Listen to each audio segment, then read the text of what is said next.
Hello and welcome. I'm Leanne Gerrans and you're watching W News Extra, broadcasting live from the Al Arabiya studios. These are our top stories. European leaders and Zelensky speak to President Trump, asking him for security guarantees for Ukraine ahead of his summit with Putin. Meanwhile, the New Zealand Prime Minister says Netanyahu has lost the plot as 27 countries believe famine in Gaza is unfolding before our eyes. And troops on the streets of Washington, D.C. The National Guard are deployed to the capital as Trump argues violent crime is out of control.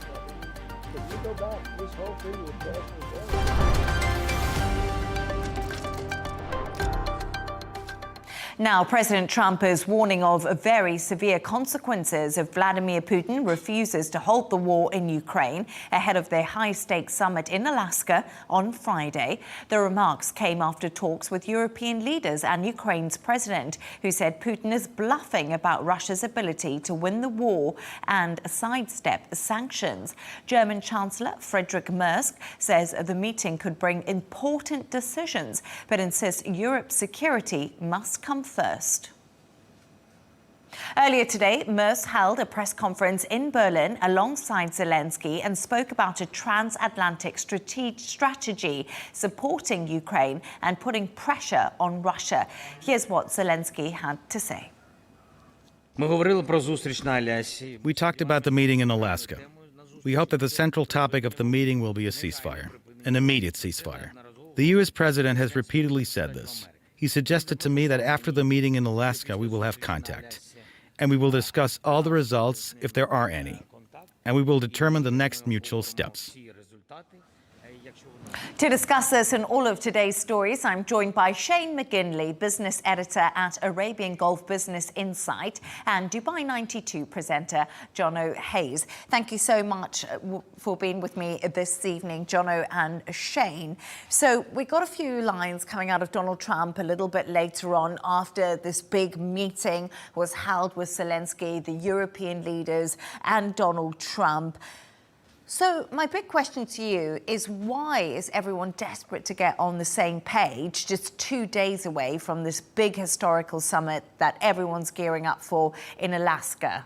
Well, what it is a vie for, they don't want to be sidelined. No leader wants to be sidelined in these negotiations as they head in. Now, Trump has already suggested that both Ukraine and Russia will have to make some territorial concessions here, but Europe wants to make sure that Ukraine has got a seat at the table for any future agreements, and that is different from what we've seen so far. We've seen negotiations between the US and Russia take place, with Ukraine having zero representation. So what everyone wants now is a common principle before this Trump-Putin meeting. That's what they need. They need to secure the ceasefire first, reject recognition of Russia's occupied territories. They have to decide what exactly is everyone singing from the same page before these negotiations take place. And it's quite interesting because I felt like all the tones coming out, you know, of these talks and these video conferences they had today were so positive. We obviously heard from the NATO Secretary General, Mark Rutte. We also heard from Keir Starmer, the British Prime Minister. Everyone was saying this was really productive. They had come up with these 5 principles, and one of them that was the Ukraine has to be at the table. And Donald Trump almost answered that. He said, there's a chance there could be this meeting between Putin and Zelensky straight after the summit in Alaska. So positive mood music? Well, I kind of think, like you said at the top of the episode, Trump's rhetoric definitely seems to have ramped up, because like earlier in the day they were describing it as a feel-out meeting and a listening exercise, which doesn't really fill anyone with any kind of optimism. And I'm still kind of on the very, very pessimistic side of it. I think this is just the sort of the preamble, and I think what is positive is that we're getting Putin and we're getting Trump in the same room. But I think it's going to be a long time. I don't think it's going to be this side of Christmas before we see Zelensky and Putin and Trump all together. I think that is not just days away. I think it's possibly going to be next year or even years far down the line. Because when you look at what the 5 clauses that they need, as John has said, Ukraine has to have a seat at the table. There has to be a ceasefire ahead of the start of negotiations. They want to recognize Russian occupied territory, So none of these things are really anywhere near complete, or whether there's going to be a sort of shake hands scenario in the White House, as far as I can see. So I am very, very pessimistic. I think it's not going to be this year we'll see any resolution. And I do think what's tricky about this is the ceasefire has to happen before negotiations take place. And then you've got the factors on both sides, from both Russia's side saying we're not going to concede territory, but there are definitely 2 occupied territories that potentially could be up for a discussion. But Ukraine steadfast on the fact that they refuse to let any territories go to Russia. There has to be some middle ground that's there, and we're not even, like Shane rightly said, we're nowhere close to there being a middle ground being found just yet as we continue with this stalemate. I do ideally think that it will happen this side of Christmas, though, but I just don't know when. And if Zelensky continues the rhetoric of, I refuse to give any land, any Ukrainian land across to Russia, I think that we are wasting time by going to any table to have a discussion, because there will be concessions on both parts. Someone will lose. Russia will lose less, but someone will lose. But I do think it's interesting, the tone coming from Donald Trump after he spoke to European leaders today and Vladimir Zelensky of Ukraine. He seemed to have a bit of a tougher stance when it came to Vladimir Putin and Russia, because I think the big fear for Europe is that they aren't taken into consideration and their security isn't taken into consideration, because this is happening in Europe, on the borders of European countries. And there is a concern that if territory is ceded, and that will give a precedence for Russia to maybe invade other countries, how will Ukraine protect itself? And Donald Trump did say, very severe consequences if Putin doesn't agree to stop the war. Is that sanctions? Yeah, what are the consequences going to be? It's a little bit vague, and I think he's just making this sort of rhetoric, ahead of the meeting, so that it'll bring sort of Putin in. But I don't really see, like I said, any resolution pretty quickly. But I do, and then the question is, if they do make this agreement, say on the territory and the ceasefire, who's going to police to make sure that both sides stick to it? Because we've seen it in other disputes, they haven't stick to the ceasefires. So obviously that's going to have to be America. Is Trump actually going to follow through and police to make sure Putin doesn't break the ceasefire or the agreement in terms of territory, and also that Ukraine agrees to whatever they have to concede. So I think that is the big question.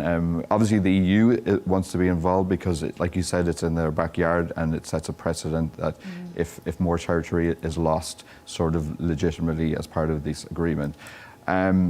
So yeah, there's a lot to work out, which is why unfortunately But I think Europe has got such a vested interest in this. And like you rightly said, Shane, EU has got the most to lose out on something going horribly wrong here.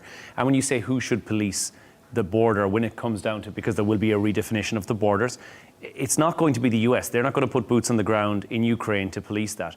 The EU have the vested interest here. And I think the Ukraine, with the support of the EU, could potentially be the ones who police the border against Russia. And I don't see why that wouldn't happen. But that could be a problem, because one of the reasons that Russia says it invaded Ukraine was because of NATO, and because of NATO encroaching closer to its borders, which is something that it really didn't want and had spoken out and warned of. So is this the danger? Who will carry out those security guarantees?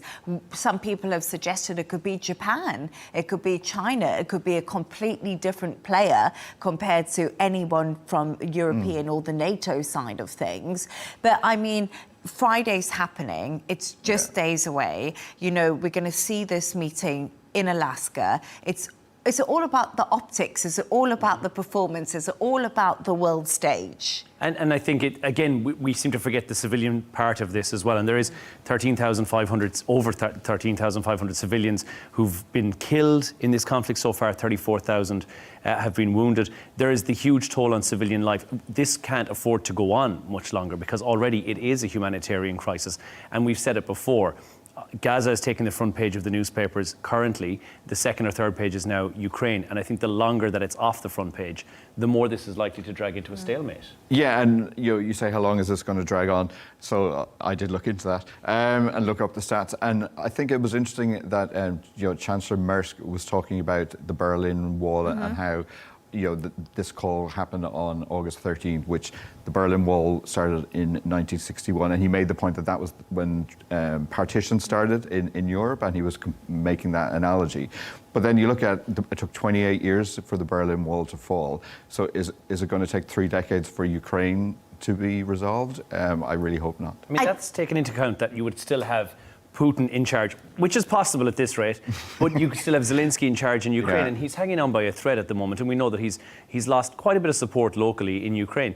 You would take into consideration that there has to be a change in power if this goes on any longer. But you'd also take into consideration that the US and Europe are still funding the weapons that Ukraine are using to protect their boundaries. So there's a lot of questions when it comes to that. Will the change of government still want to support the situation? And like you say, it's a lot of unknowns. But, the good positive is Putin is meeting Donald Trump. Talks are starting. And hopefully, as Donald Trump says, there can be some end to the bloodshed and people losing their lives. So, Jono and Shane, thank you for your thoughts on that. Stay right there as we move on to another story now. And New Zealand's Prime Minister Christopher Luxon has told reporters Benjamin Netanyahu has lost the plot during a recent press conference. The centre-right coalition leader believes the Israeli Prime Minister has gone way too far and called the recent strikes on Gaza City utterly unacceptable. It comes as New Zealand considers joining Australia, the UK, France and Canada to recognise a Palestinian state at the UN conference in September. Take a listen to what Luxon had to say. I think what's happening in Gaza is utterly appalling. I think Netanyahu has gone way too far. I think he has lost the plot, and I think that what we're seeing overnight with the attack on Gaza City is utterly unacceptable, and that's what we have been calling for as an international community now for a long period of time. He is not listening to the international community, and that is unacceptable. Shane, has Benjamin Netanyahu lost the plot? Yes, he definitely has. But I don't think he's going to be sitting at home worrying about what the Australian Prime Minister is thinking of him that far away. Oh, is it? Sorry, I had down Australia. But either or. I don't think he's going to be worrying about that, essentially, to be honest. I think, yes, he has lost the plot, but I think the reason that he's lost the plot is because he's worried about his own domestic politics and his image in terms of his government and the coalition. So I think he's bringing out this sort of higher rhetoric to appeal to the right-wing elements of his coalition, which is what he has to do. And a lot of the time it does just come down to domestic politics when it comes to these warfare, as we've seen when you were talking about Zelensky in Ukraine. So I think we're going to see a lot more of this building up, because a lot of the coalition partners have said that if he agrees to a ceasefire, then they'll pull out, and then where are we going to go from there if you've got a sort of political turmoil within Israel itself. So has he lost the plot? Yes, but it's probably part of a domestic policy. Well, it's actually interesting because earlier I spoke with Dan Pfefferman, co-editor of Middle East 24, about the demonstrations happening in Israel against Netanyahu's government. Here's what he did tell me. The public has voiced that it is tired. Also, the military leadership has voiced that the reservists who are fighting hundreds and hundreds of days in Gaza are tired, and the military and much of the public is not behind continuing this war. The challenge that we face here, and I urge the viewers or the listeners here to try to think about this from Israel's very tough predicament, is that anytime Israel shows its willingness or its even desire to reach a ceasefire and a diplomatic solution, Hamas only hardens its target, pulls out of peace talks, as we saw just last week or 2 weeks ago, and makes it very difficult to reach the very ceasefire. And so Netanyahu and the Israeli cabinet have to play a double game. And that is speak very harshly, make big threats or plans to escalate in the hope of communicating with Hamas that there's no way that Hamas is coming out of this in any kind of a victory, and that it will be defeated. And I thought he had an interesting point there, because I think a lot of analysts have been saying that Israel is basically going hard and this full occupation of Gaza has caused a lot of condemnation, but a lot of that reason is to try and bring Hamas back to the negotiating table. And we do know that one of the leaders of Hamas has arrived in Cairo today for those indirect talks that are happening. So essentially, Hamas is back at the negotiating table. What will be achieved, we don't know. But is that his aim right now? Well, you're still, at the end of the day, call it what it is. You're bringing a terrorist group to the table in order to have a negotiation about something that they seem unwilling to move on. And the request from them is very simple. It's to remove all Israeli forces from Gaza. The request in return is that they want the destruction of Hamas. The two of those things cannot coexist. We know that. And the international pressure that's been placed upon Israel will do nothing to waver Netanyahu. And yes, and I think as Shane mentioned as well, we have the support from the far right wing who want to keep the war going. We are hearing the echoes and we're seeing the demonstrations in public from the public in Israel who don't want a full on-ground offensive. We're hearing from the victims and the kidnapped, the hostages' families, saying we don't want an on-ground invasion because we know that once that happens, you're effectively sacrificing all of the hostages who are there, who will have a gun put to their head. And that's directly from people who've already been in captivity saying what is happening in those bunkers underground. Israel now look like they're willing to sacrifice the lives of those hostages in order to have an on-ground offensive, in order to rid Hamas completely from every single nook and cranny in Gaza. I don't think any amount of international pressure upon Netanyahu is going to force him otherwise at this stage.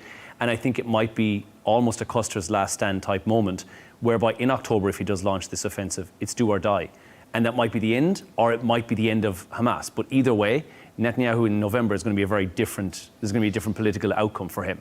And it's quite interesting. You mentioned pressure on Israel there, but my guest who we just heard from and I spoke to earlier, he said that Israel is being almost attacked by the West. The West have turned their back on Israel and they're now supporting this terrorist group, Hamas. And his argument is, why isn't the West putting more pressure on Hamas to release the hostages, to disarm, for change to happen with Hamas? Because he's saying every time we agree to a ceasefire that Steve Witkoff's drawn up from the US, Hamas are the ones who won't agree to it. So Israel is agreeing to these deals and Hamas is essentially not. Yeah, I think it's far too black and white. Like you can disagree with Israel, but that doesn't automatically make you pro-Hamas. Like they're not mutually exclusive. Like I disagree completely with what Israel is doing, but I don't support Hamas either. So I think if that sort of theory is far too simplistic and is part of the whole problem,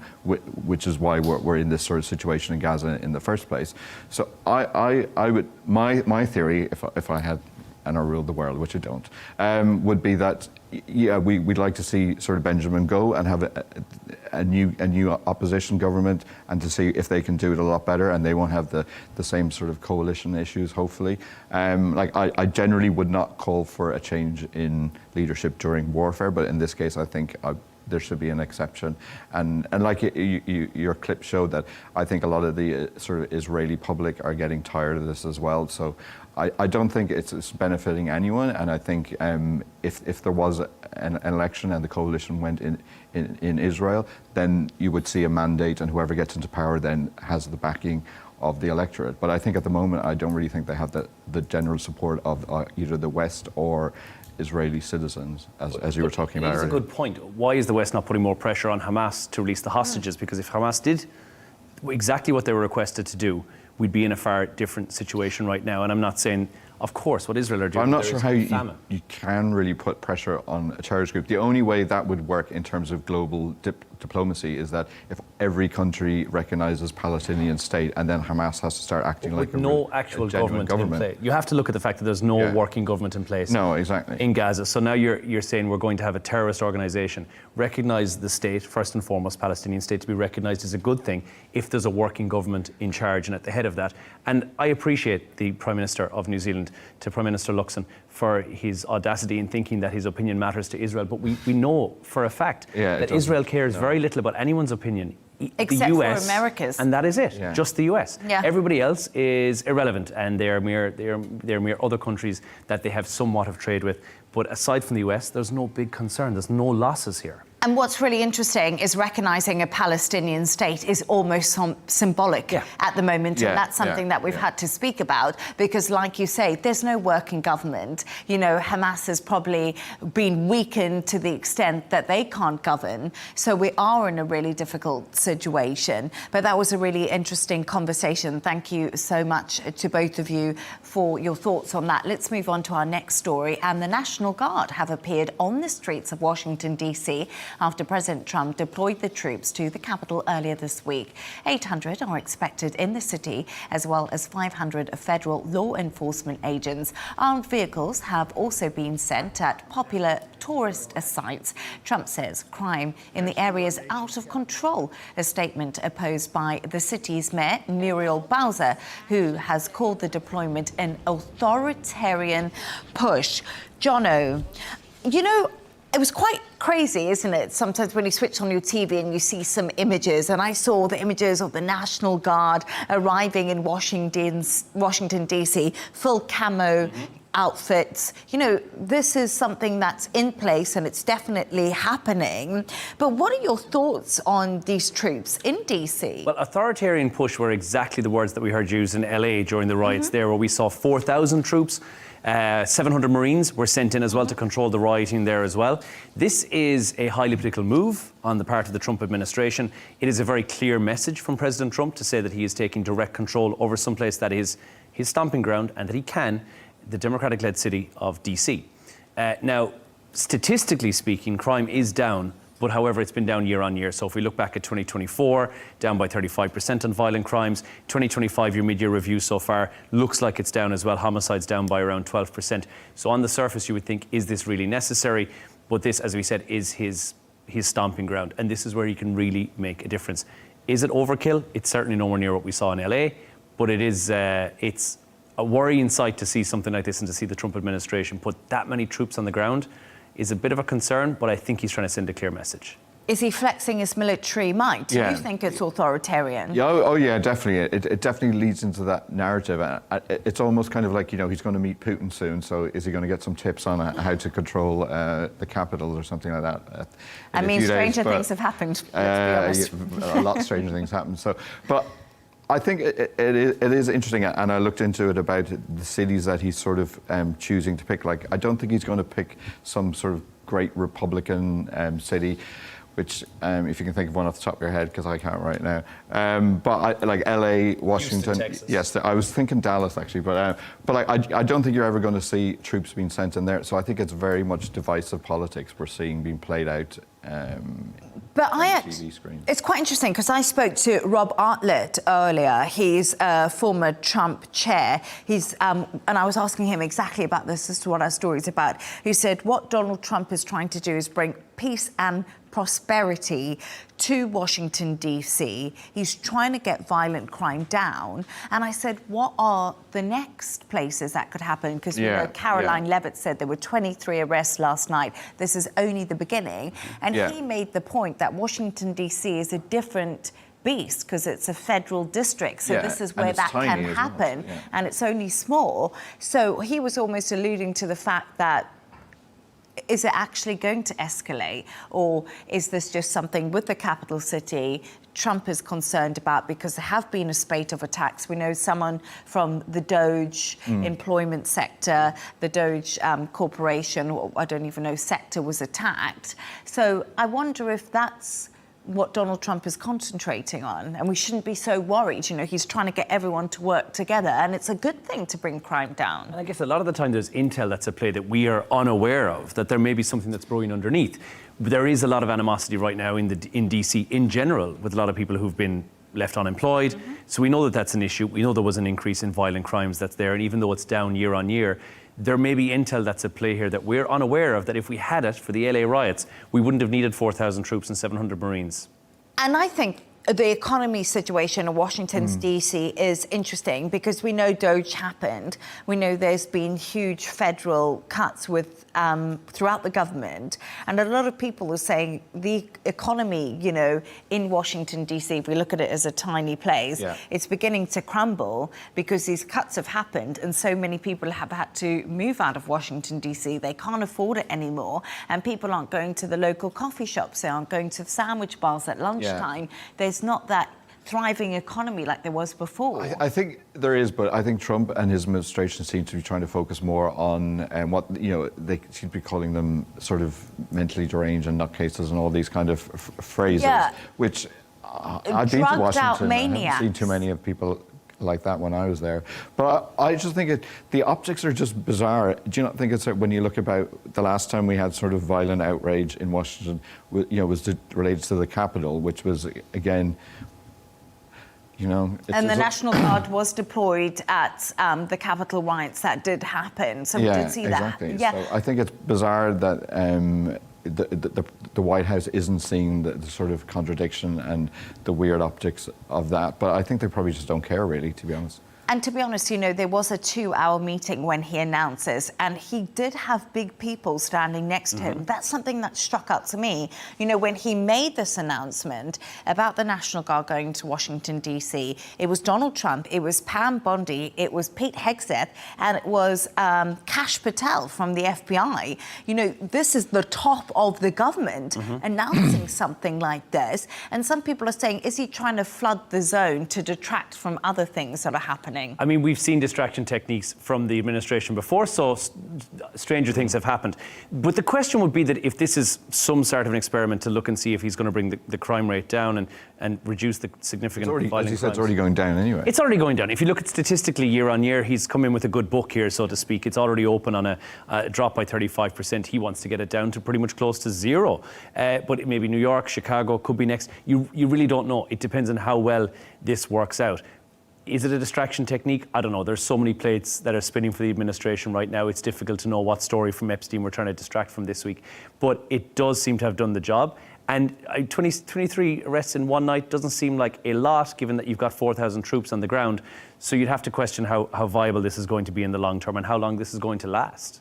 Well, it's definitely part of this sort of authoritarian sort of playbook. If you look at what we saw with sort of Harvard and a lot of the universities, and we've seen sort of the announcement of sort of clamp down on the Smithsonian Institute and what people can see in sort of art galleries. So it's all just part of this general authoritarian narrative, and you just kind of worry, like, what impact is that going to have sort of globally in terms of rising sort of anti-American sentiment and that kind of thing.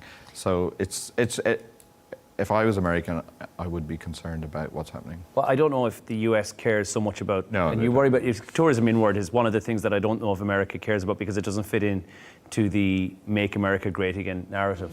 No, exactly. And I think you'd mentioned that tourism was already down in the US. I don't know if Trump minds about that.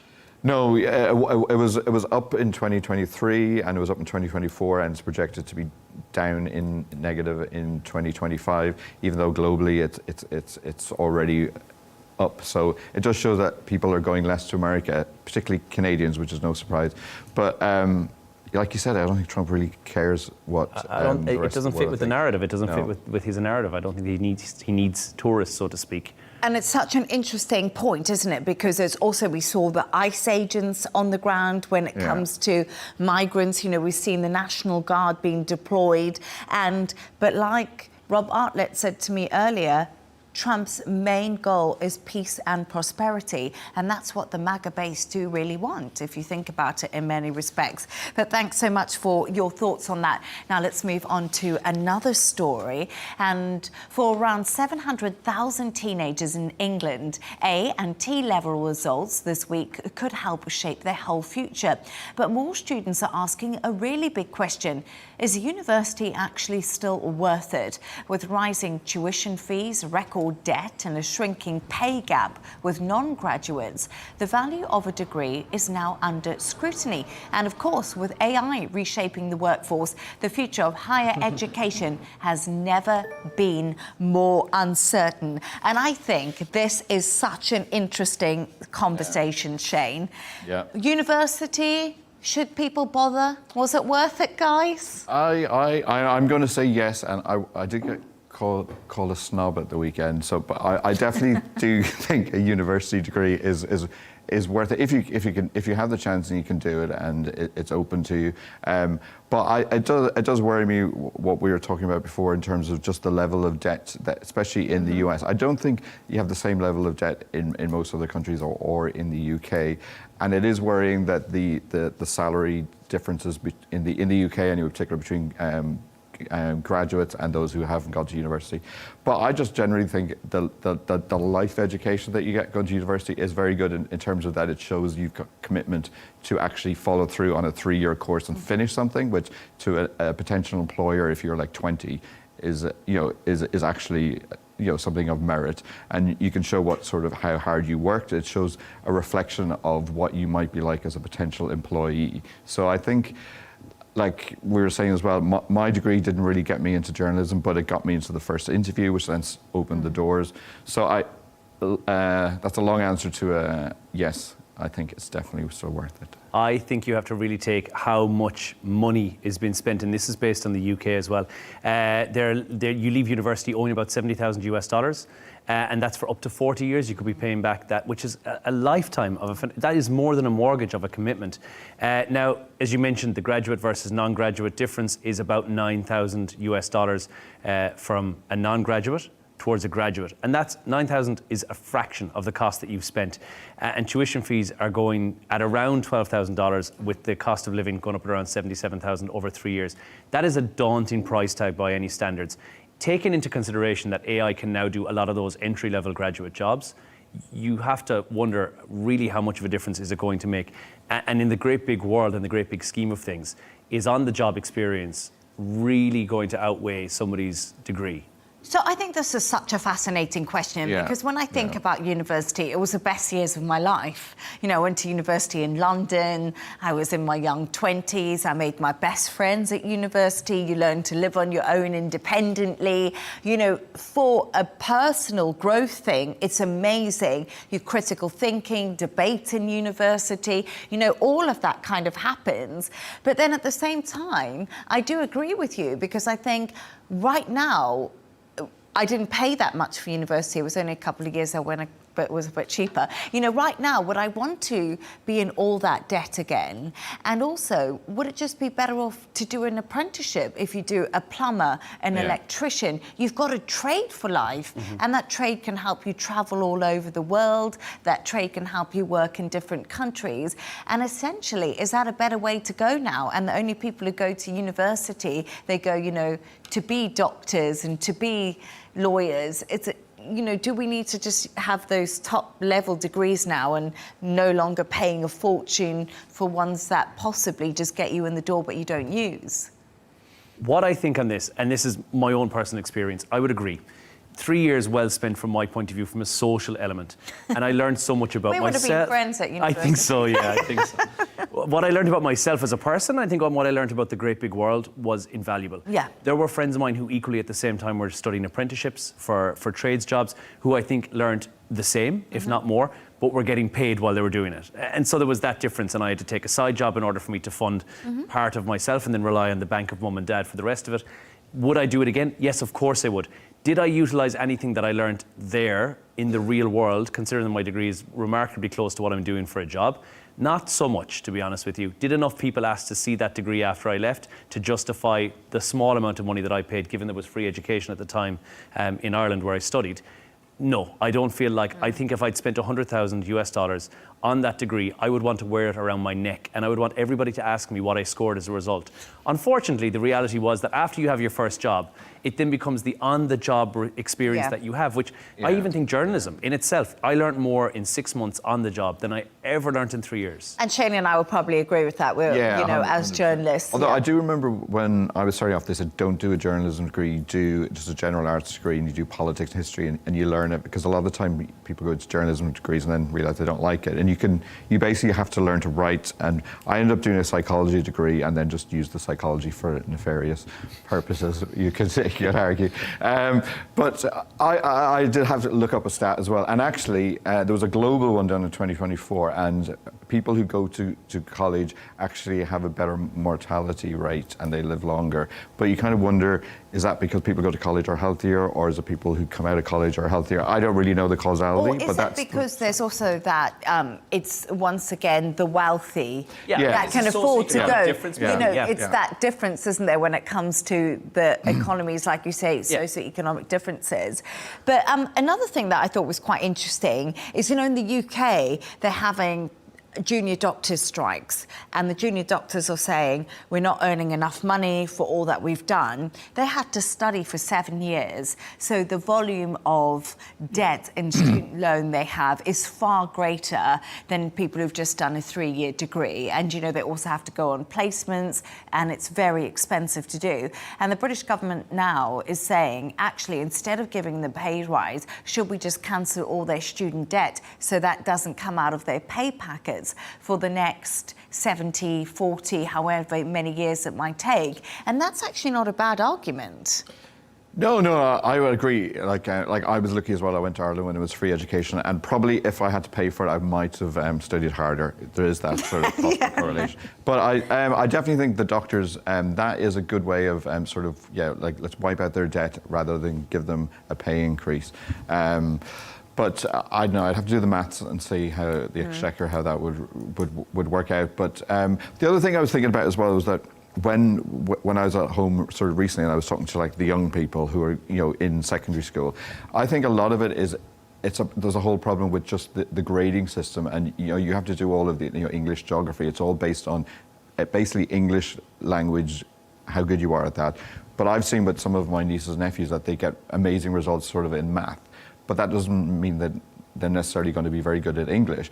But so I think sometimes just the grading system, whether you get an A, B, or a C, is more a correlation of how good you are at writing as opposed to memory. I or think memory. it's memory Yeah, test. exactly. Parrot So fashion. I think the education system is probably good for a good review and in general, rather than just, you know, should you go to university? Yeah, I think you're absolutely right on that. I think it's wrong from the get-go. You're learning stuff that you're never going to use in the real world. You haven't used algebra. Surprisingly, I don't run into algebra situations that often in my life where I have to figure out what is the hypotenuse. You don't have your geometry set anymore. You know, I don't think many people have asked me Pythagoras' theorem in the last 72 hours. Exactly. Again, I think if it's all about memory and that's how you're going to educate people, then you're literally testing to find out how much you can retain in your grey matter. And for a lot of people who are in the creative field, who are likely to be on one, if not several spectrums, it can be almost impossible to rack focus and attention for an exam. And I think, you're right. It's probably wrong from where it stems. And maybe we need to look, because a lot of the jobs that kids who are in school now will be doing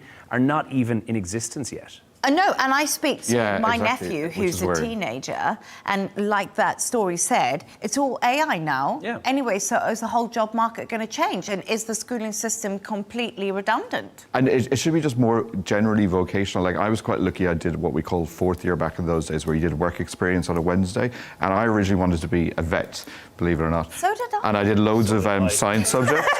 And then I went onto a farm and realised I don't want to be a vet. So I went to the local newspaper. But I think that's, when you're 15, 16, having to make those vocational decisions, that's why I think there should be more vocational involvement rather than a focus on academia.